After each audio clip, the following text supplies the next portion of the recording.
সিরাজগঞ্জে তীব্র শীতের কষ্টে জর্জরিত মানুষের পাশে দাঁড়ালো এনটিভি। সময়ের সাথে আগামীর পথে এ স্লোগানকে ধারণ করে রবিবার বেলা 11টায় দিয়ারধানগড়া ঈদগাহ মাঠে শীতার্ত মানুষের মাঝে কম্বল বিতরণ করা হয়। এনটিভির সিরাজগঞ্জ জেলা প্রতিনিধি শরীফুল ইসলাম ইন্নার উদ্যোগে অনুষ্ঠিত এ অনুষ্ঠানে প্রধান অতিথি হিসেবে উপস্থিত ছিলেন সিরাজগঞ্জ জেলা বিএনপির সাংগঠনিক সম্পাদক মির্জা মোস্তফা জামান। শীতের তীব্রতা বাড়ার সাথে সাথে জেলার সাধারণ মানুষ চরম দুর্ভোগে পড়েছে। বিশেষ করে ছিন্নমূল দিনমজুর, বৃদ্ধ ও শিশুদের কষ্ট আরও প্রকট হয়ে উঠেছে। রাতের অন্ধকার নামলেই শীতের কামড় অসহায় মানুষের শরীরে যেন আরও গভীর হয়।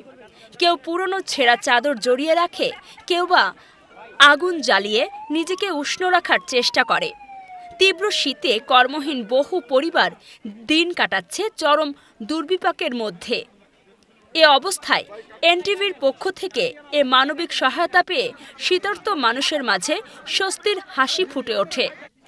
কম্বল গ্রহণ করতে আসা এক বৃদ্ধা বলেন, আমগো ঘরে একটা পাতলা চাদর আছে, শীত আসলে রাত কাটাইতে পারি না।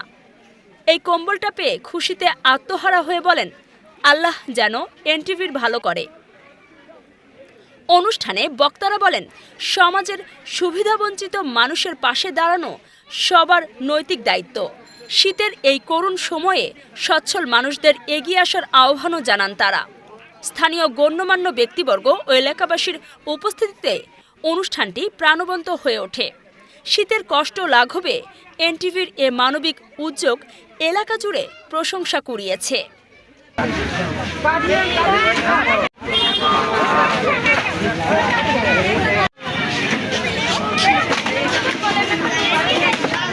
মানুষের যে চাওয়া প্রত্যাশা সেইটি তারা শুধু প্রচারই করে না, আজকে প্রমাণ করলো এই সিরাজগঞ্জে যে শীতার্ত মানুষের মাঝে আজকের এই কম্বল বিতরণের মধ্য দিয়ে যে তারা মানবিক কাজেও তারা অনেকাংশে এগিয়ে রয়েছে। এই জন্যে আমি ইন্নাকে এবং অত্র এলাকার যারা কৃতি সন্তান রয়েছেন আপনাদেরকে ধন্যবাদ জানাচ্ছি, যেরকম একটি সন্তান এই এলাকায় জন্ম দেওয়ার জন্যে, যিনি এনটিভিতে জেলা প্রতিনিধি হিসাবে রয়েছেন, জেলা প্রেস ক্লাবের সাধারণ সম্পাদক হিসাবে নিয়োজিত রয়েছেন। আজকে আমি তাই মা বোনদের উদ্দেশ্যে বলতে চাই যে আপনারা দোয়া করবেন, এনটিভি পরিবারকে দোয়া করবেন, সিরাজগঞ্জ জেলা বিএনপির যারা আমরা আছি আমাদের জন্যে, আমাদের পরিবার পরিজনদের জন্যে, এই এলাকার যারা কৃতি সন্তান তাদের জন্যে, যাতে করে প্রতি বছর এমনিভাবেই শীতার্ত মা বোনদের পাশে যেন গরিব অসহায় দুস্থ মানুষের পাশে যেন দাঁড়াতে পারে, সেই দোয়া আপনারা করবেন।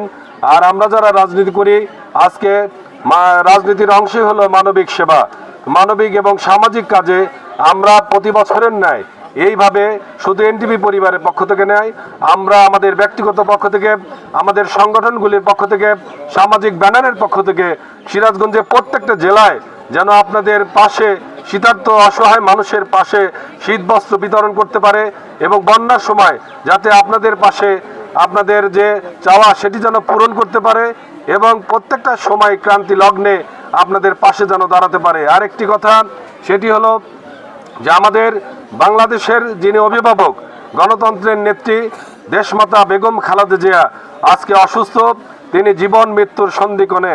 আজকে যিনি আমাদের গণজাগরণের নেত্রী, প্রত্যেকটা গণতান্ত্রিক আন্দোলনে গণজাগরণ ঘটিয়েছেন সেই দেশনেত্রী বেগম খালেদা জিয়া, যিনি আপসহীন নেত্রী নামে পরিচিত, সেই নেত্রীর আজকে জীবন মৃত্যুর সন্ধিক্ষণে। আপনারা সকলেই তার জন্য দোয়া করবেন, তিনি যেন সুস্থ হয়ে আমাদের মাঝে এসে এই জাতির নেতৃত্ব দিতে পারেন, সেই দোয়া আপনাদের কাছে চেয়ে সকলকে ধন্যবাদ জানিয়ে আমার বক্তব্য শেষ করছি। আসসালামু আলাইকুম ওয়া রাহমাতুল্লাহ।